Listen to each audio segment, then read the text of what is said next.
Hello everyone, welcome back to my YouTube channel. आज हम करेंगे 17 जून 2023 की करंट अफेयर्स का रिवीजन। फर्स्ट क्वेश्चन है, हाल ही में विश्व बैंक ने दक्षिण एशिया की पहली सड़क परियोजना का निर्माण किस देश में किया है। मतलब क्वेश्चन है कि दक्षिण एशिया की पहली सड़क परियोजना की शुरुआत हाल ही में विश्व बैंक ने किस देश में की है। इसका आंसर है बांग्लादेश में। हाल ही में विश्व बैंक ने बांग्लादेश में $358 मिलियन का निवेश किया है। इसके तहत नेशनल हाईवे 4 और 6 पर बांग्लादेश में बनाया जाएगा। बांग्लादेश इसका उद्देश्य है सड़क पर होने वाली मौतों में 30% की कमी करना है। दक्षिण एशिया की पहली सड़क परियोजना किस देश में शुरू हुई है? बांग्लादेश में। बांग्लादेश से संबंधित महत्वपूर्ण प्रश्न। बांग्लादेश की राजधानी का नाम ढाका है और इसकी मुद्रा का नाम टका है। विश्व बैंक या वर्ल्ड बैंक। विश्व बैंक की स्थापना 1944 के ब्रेटन वुड्स सम्मेलन में हुई। इसका मुख्यालय वाशिंगटन डीसी में स्थित है। हाल ही में इसके अध्यक्ष किसे बनाया गया है? अजय बंगा को। वर्ल्ड बैंक को अन्य किस नाम से जाना जाता है? IBRD, international bank for reconstruction and development. Bharat और पाकिस्तान के बीच सिंधु जल समझौता कब हुआ? 1960 में। और इसमें मध्यस्थता किसने की? विश्व बैंक ने। लल्लन टॉप बातें। भारत सड़क कांग्रेस का 81वां अधिवेशन कहाँ हुआ? उत्तर प्रदेश, लखनऊ। मैत्री पाइपलाइन किन दो देशों के मध्य स्थित है? भारत और बांग्लादेश में। इसमें बांग्लादेश में डीजल सप्लाई के लिए इसका निर्माण भारत द्वारा किया गया। विपर्जॉय क्या है? विपर्जॉय एक चक्रवात है जिसका नामकरण बांग्लादेश द्वारा किया गया और इसका अर्थ है आपत्ति, विपत्ति या डिजास्टर। और इसका निर्माण कहाँ हुआ? अरब सागर में।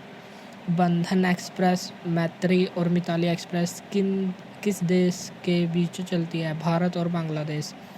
बोंगो सागर और संप्रीति युद्धाभ्यास किन दो देशों के मध्य होता है? भारत और बांग्लादेश। नेक्स्ट क्वेश्चन है, हाल ही में रॉयटर्स इंस्टीट्यूट ने कौन सी रिपोर्ट जारी की है?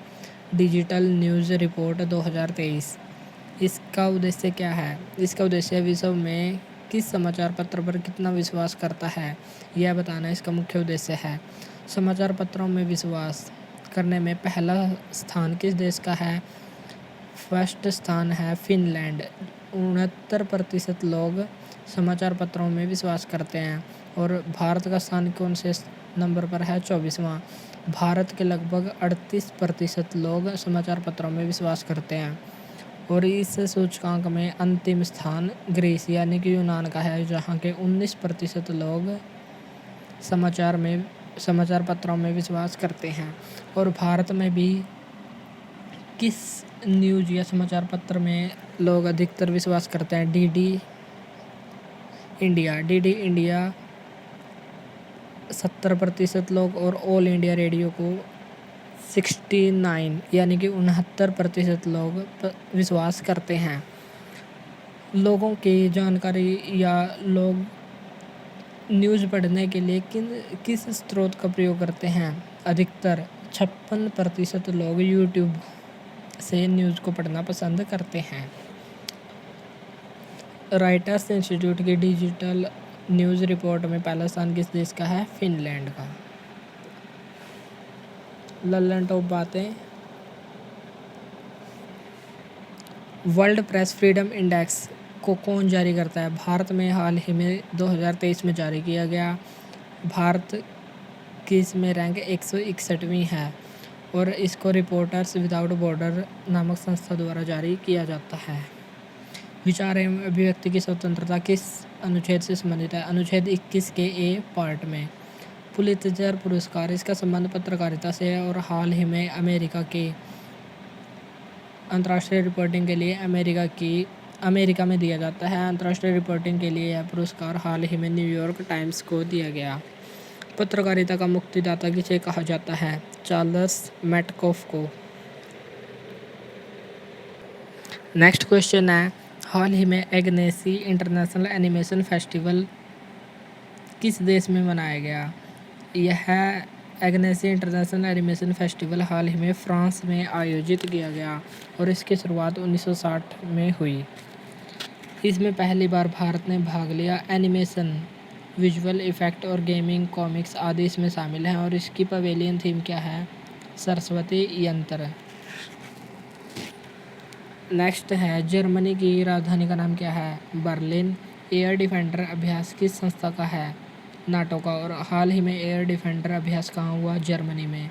इटली की राजधानी का नाम क्या है? रोम। और रोम किस नदी के किनारे पर है? टाइबर नदी के। और इसका मुख्यालय, रोम में किसका मुख्यालय है? FAO, food and agriculture organization. France. France की राजधानी का नाम क्या है? पेरिस। और पेरिस किस नदी पर है? सीन नदी के किनारे स्थित है। और पेरिस में किस संस्था का मुख्यालय है? यूनेस्को। और FATF, finance action task force. पुर्तगाल की राजधानी का नाम क्या है? लिस्बन। इस क्वेश्चन की ललन टॉप बातें इस प्रकार हैं। फ्रिंजेक्स। फ्रिंजेक्स अभ्यास किन दो देशों के मध्य होता है? इंडिया और फ्रांस। शक्ति, गरुड़ और वरुण, ये अभ्यास किन दो देशों के मध्य होता है? इंडिया और फ्रांस। प्रोजेक्ट 75 क्या है? प्रोजेक्ट 75 इंडिया और फ्रांस के मध्य एक समझौता हुआ था। इसके तहत 6 पनडुब्बी निर्माण कार्य हुआ और ये 6 पनडुब्बी थी INS कलवरी, खांडेरी, करंज, वेला, वागीर और वागसीर। और इनका निर्माण कहाँ हुआ? मझगांव डॉक लिमिटेड में। वंदे भारत ट्रेन निर्माण हेतु समझौता किस कंपनी के साथ हुआ? एल्स्टॉम कंपनी के साथ, जो फ्रांस की कंपनी है। पाल्मे डियोर अवार्ड किस फेस्टिवल से संबंधित है? कांस फिल्म फेस्टिवल, जो पेरिस में हुआ। और इसमें किस फिल्म को पाल्मे डियोर अवार्ड दिया गया? एनाटॉमी ऑफ ए फॉल, इस फिल्म को दिया गया। और मानद पाल्मे डियोर अवार्ड की उपाधि किसे दी गई? माइकल डगलस को। हाल ही में शनि के किस चंद्रमा पर फास्फोरस पाया गया है? नासा अमेरिका की कंपनी है और इसने हाल ही में एक कैसीनो मिशन भेजा था, जो 2004 से 2017 तक इन्होंने अपने फैक्ट इकट्ठा किए और इसमें पाया गया कि शनि के चंद्रमा एनसेलाडस पर फास्फोरस पाया जाता है। नासा के मिशन कैसिनी के द्वारा बताया गया है कि शनि के चंद्रमा एनसेलाडस पर फास्फोरस पाया जाता है। फास्फोरस, DNA में भी फास्फोरस मिलता है और सजीवों में 6 आवश्यक रासायनिक तत्व होते हैं जिनमें फास्फोरस शामिल है। सजीवों में पाए जाने वाले 6 आवश्यक रासायनिक तत्व ये हैं: carbon, oxygen, nitrogen, phosphorus, hydrogen और सल्फर। DNA किसका बहुलक है? न्यूक्लियोटाइड का। हेलिक्स मॉडल की, DNA के हेलिक्स मॉडल की खोज किसने की थी? वाटसन और क्रिक ने, और इनको नोबेल पुरस्कार भी प्राप्त हुआ था। ललन टॉप बातें। एस्ट्रॉयड बेल्ट किन 2 ग्रहों के बीच स्थित है? मंगल ग्रह और बृहस्पति ग्रह के बीच। और आंतरिक ग्रह किन ग्रहों को कहा जाता है? जो एस्ट्रॉयड बेल्ट से सूर्य की ओर ग्रह हैं उनको आंतरिक ग्रह कहा जाता है और इनसे इस साइड वालों को बाहरी ग्रह कहा जाता है। और आंतरिक ग्रहों में 4 ग्रह शामिल हैं: मंगल, पृथ्वी, शुक्र और बुध। ये 4 ग्रह आंतरिक ग्रह कहलाते हैं। ग्रहों की गति के 3 नियम किसने दिए? केपलर ने। सबसे गर्म ग्रह, इवनिंग स्टार और मॉर्निंग स्टार, किस ग्रह को कहा जाता है? शुक्र ग्रह को। और शुक्र ग्रह को पृथ्वी की जुड़वा बहन भी कहा जाता है। सूर्य के सबसे नज़दीक कौन सा ग्रह है? बुध। आदित्य L1 मिशन का संबंध किससे है? सूर्य से संबंधित है और इसको इसरो द्वारा भेजा गया था। इसरो की स्थापना 15 अगस्त 1969 को हुई और इसके वर्तमान अध्यक्ष S सोमनाथ जी हैं। नेक्स्ट है GSNI, gender social norms index. इसको हाल ही में किस संस्था द्वारा जारी किया गया है? UNDP के द्वारा, यूनाइटेड नेशन डेवलपमेंट प्रोग्राम, संयुक्त राष्ट्र विकास कार्यक्रम के द्वारा इसको लॉन्च किया गया। इसका उद्देश्य क्या है? GSNI, gender social norms index, इसमें बताया गया कि पक्षपातपूर्ण सामाजिक भेदभाव ही लैंगिक समानता में बाधा उत्पन्न करता है।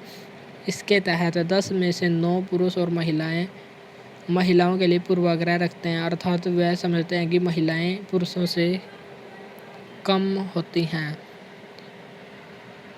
10 में से 9 पुरुष और महिलाओं को कम आंकते हैं। और इसके 4 आयाम या आधार थे: राजनीतिक आधार, आर्थिक आधार, शैक्षणिक आधार और भौतिक आयाम। राजनीतिक आयाम के तहत महिलाओं की जनसंख्या तो 49% है, लेकिन संसद में प्रतिनिधित्व उनका 25% से भी कम है। GSNI gender social norms index को हाल ही में किस संस्था द्वारा जारी किया गया है? UNDP के द्वारा। और UNDP के द्वारा एक और इंडेक्स जारी किया जाता है जिसे ह्यूमन डेवलपमेंट इंडेक्स कहा जाता है, और इसमें भारत की रैंक कितनी है? 132वीं। ललन टॉप बातें, और इसमें देखेंगे हम महत्वपूर्ण इंडेक्स। 126वां स्थान किस इंडेक्स में भारत को मिला है? Happiness, world happiness index. 132वां स्थान ह्यूमन डेवलपमेंट इंडेक्स, जिसको UNDP द्वारा जारी किया जाता है। 38वां इंडेक्स लॉजिस्टिक्स परफॉर्मेंस इंडेक्स, जिसको वर्ल्ड बैंक द्वारा जारी किया जाता है। 161वां स्थान वर्ल्ड प्रेस फ्रीडम इंडेक्स, जिसको रिपोर्टर्स विदाउट बॉर्डर द्वारा जारी किया जाता है। 107वां स्थान हंगर ग्लोबल हंगर इंडेक्स। 135वां जेंडर गैप इंडेक्स, और विश्व शांति सूचकांक में भी भारत को 135वां स्थान मिला है। चौथा स्थान ग्लोबल फायर पावर इंडेक्स, इसमें देखा जाता है कि किस देश की सेना कितनी शक्तिशाली है। इसमें भारत को चौथा स्थान प्राप्त हुआ है। तीसरा स्थान ग्लोबल यूनिकॉर्न इंडेक्स, इसमें भी भारत को तीसरा स्थान प्राप्त हुआ है। 13वां स्थान वैश्विक आतंकवाद सूचकांक 2023। 42वां स्थान वैश्विक बौद्धिक संपदा सूचकांक, इसमें भी भारत को 42वां स्थान प्राप्त हुआ है।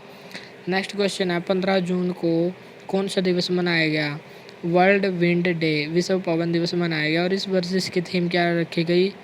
Wind power, power of the future of India. पवन ऊर्जा, power of the future of India, इसकी थीम रखी गई। और विश्व में भारत पवन ऊर्जा के मामले में कौन से स्थान पर है? चौथे स्थान पर। और हमारा लक्ष्य क्या है, टारगेट क्या है? 2030 तक 500 गीगावाट नवीकरणीय ऊर्जा का उत्पादन करना, और 2047 तक नेट जीरो कार्बन उत्सर्जन करना हमारा उद्देश्य है।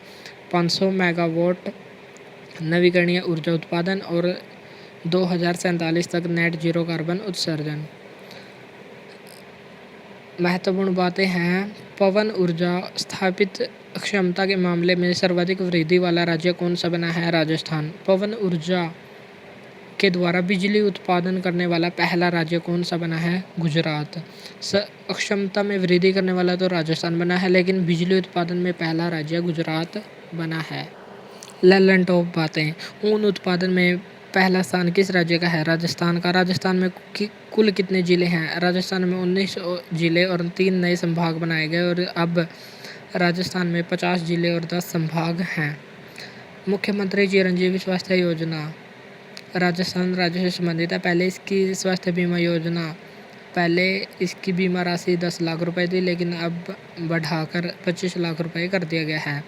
भारत का सौर ऊर्जा संचालित पहला गांव कौन सा है? मोढेरा गांव, गुजरात। नेक्स्ट क्वेश्चन है, हाल ही में GSI geological survey of India, इसका वर्तमान अध्यक्ष किसे बनाया गया है? जनार्दन प्रसाद को। इसका मुख्यालय कोलकाता में स्थित है। ओडिशा के geological survey of India GSI ने हाल ही में ओडिशा के सुंदरगढ़ जिला चिंगा पहाड़ी पर कोयला खोज के दौरान प्राकृतिक मेहराब पाया गया। यह भारत का सबसे बड़ा प्राकृतिक मेहराब है। इसकी लंबाई 30 मीटर और ऊंचाई 12 मीटर है। लंबाई 30 मीटर और ऊंचाई 12 मीटर। यह सुंदरगढ़ जिला चिंगा पहाड़ी पर भारत का सबसे बड़ा प्राकृतिक मेहराब पाया गया है। और चिंगा का अर्थ क्या होता है? छेद। GSI के द्वारा प्राकृतिक मेहराब, भारत का सबसे बड़ा प्राकृतिक मेहराब कहाँ मिला है? उड़ीसा के सुंदरगढ़ जिला में। ललन टॉप बातें हैं, 15वां हॉकी वर्ल्ड कप कहाँ हुआ? राउरकेला, उड़ीसा में, बिरसा मुंडा स्टेडियम में। इसमें जर्मनी ने बेल्जियम को हराकर इसका खिताब जीता। भितरकनिका नेशनल पार्क कहाँ स्थित है? उड़ीसा में। भारत की पहली रामसर साइट कौन सी थी? चिल्का झील, जो उड़ीसा में है। और चिल्का झील में कौन सा नेशनल पार्क स्थित है? नलभाना पक्षी अभ्यारण्य। रज पर्व किस राज्य में मनाया जाता है? उड़ीसा में। इसमें धरती माँ के 3 दिन का मासिक चक्कर होता है, जिसमें धरती की न तो जुताई की जाती और न ही खुदाई। ब्लैक पैगोडा क्या है? ब्लैक पैगोडा कोणार्क का सूर्य मंदिर है। इसका निर्माण उड़ीसा में गंग वंश के शासक नरसिंह देव फर्स्ट के द्वारा करवाया गया। नुआखाई का अर्थ क्या है? नुआखाई का अर्थ नया चावल है, जो उड़ीसा राज्य में मनाया जाता है। धानु यात्रा, इसमें कृष्ण और मामा कंस की कहानी का वर्णन है, जो यह एक त्यौहार उड़ीसा राज्य में मनाया जाता है। नेक्स्ट क्वेश्चन है, प्रोजेक्ट काटरू का विकास हाल ही में किस संस्था द्वारा किया गया है? प्रोजेक्ट काटरू, इसका विकास हाल ही में IIT मद्रास के द्वारा किया गया है। काटरू का तमिल भाषा में अर्थ वायु होता है। काटरू तमिल भाषा का शब्द है जिसका अर्थ है वायु। इस प्रोजेक्ट का उद्देश्य मोबाइल द्वारा वायु प्रदूषण को मॉनिटरिंग सिस्टम बनाना है। अभी तो एयर क्वालिटी इंडेक्स को बड़ी बड़ी स्क्रीन पर दिखाया जाता है, लेकिन इस प्रोजेक्ट के तहत एयर सेंसर को पब्लिक ट्रांसपोर्ट में लगाया जाएगा, जिससे समय समय पर वायु प्रदूषण की जानकारी मिल सकेगी। प्रोजेक्ट काटरू का संबंध IIT मद्रास। लल्लन टॉप आते हैं, परम कामरूप कहाँ पर स्थापित किया गया? IIT गुवाहाटी में। परम गंगा IIT रुड़की। NIRF में समग्र श्रेणी में शीर्ष स्थान किसका है? IIT मद्रास का। परम शक्ति खड़गपुर, IIT खड़गपुर। हाल ही में किसने नई दिल्ली से गैबॉन देश के लिए पहली कृषि SEZ परियोजना का प्रारंभ किया है? धर्मेंद्र प्रधान, जो शिक्षा मंत्री हैं, उन्होंने हाल ही में नई दिल्ली से गैबॉन देश के लिए पहली कृषि स्पेशल इकोनॉमिक जोन परियोजना प्रारंभ की। इसका उद्देश्य है स्पेशल इकोनॉमिक जोन SEZ। इसका उद्देश्य निवेश, निर्यात और उत्पादन को बढ़ाना है। इसमें किसानों को BSc और B.Tech किसानों को नई तकनीक सिखाई जाएंगी। धर्मेंद्र प्रधान ने किस देश के लिए बनाया है? गैबोन देश के लिए पहली कृषि स्पेशल इकोनॉमिक जोन परियोजना। लल्लन टॉप बातें हैं, सूरीनाम का सर्वोच्च पुरस्कार कौन सा है? द येलो स्टार हाल ही में किसे दिया गया? भारत की राष्ट्रपति द्रौपदी मुर्मू को। पापुआ न्यू गिनी का सर्वोच्च सम्मान किसे दिया गया? भारत के प्रधानमंत्री नरेंद्र मोदी को। फिजी का और पलाऊ का सर्वोच्च पुरस्कार किसे दिया गया? भारत के प्रधानमंत्री को। गणतंत्र दिवस पर मुख्य अतिथि किसे बनाया गया था? अब्दुल फतेह सीसी को, जो मिस्र के राष्ट्रपति हैं। नेक्स्ट क्वेश्चन है, हाल ही में अंडर-17 एशियाई कुश्ती चैंपियनशिप को कहाँ पर आयोजित किया गया है? बिश्केक, किर्गिस्तान में। बिश्केक कहाँ की राजधानी है? किर्गिस्तान की। इसमें महिला वर्ग ने 7 गोल्ड, 1 सिल्वर और 1 ब्रॉन्ज जीता है। इसमें महिला वर्ग ने टोटल 9 पदक और पुरुष वर्ग में भारत दूसरे स्थान पर रहा है और इसमें भारत पहले स्थान पर रहा है। पुरुष वर्ग में पहला स्थान ईरान का है। भारत ने इसमें 1 गोल्ड, 3 सिल्वर और 3 ब्रॉन्ज, टोटल 7 पदक जीते। और अंडर-19 एशियाई कुश्ती चैंपियनशिप में महिला वर्ग में पहला स्थान किसका है? भारत का। और पुरुष वर्ग में पहला स्थान ईरान का है। लल्लन टॉप बातें, महिला बॉक्सिंग चैंपियनशिप हाल ही में कहाँ पर हुआ? भारत में। भारत ने इसमें 4 गोल्ड जीते। नीतू घंघास, स्वीटी बोरा, निखात जरीन और लवलीना बोरगोहन, इन चारों ने 4 गोल्ड जीते। अंडर-17 महिला फीफा वर्ल्ड कप कहाँ हुआ? इंडिया में। और इसका विजेता कौन था? स्पेन। IPL 2023 में IPL का कौन सा संस्करण था? 16वां।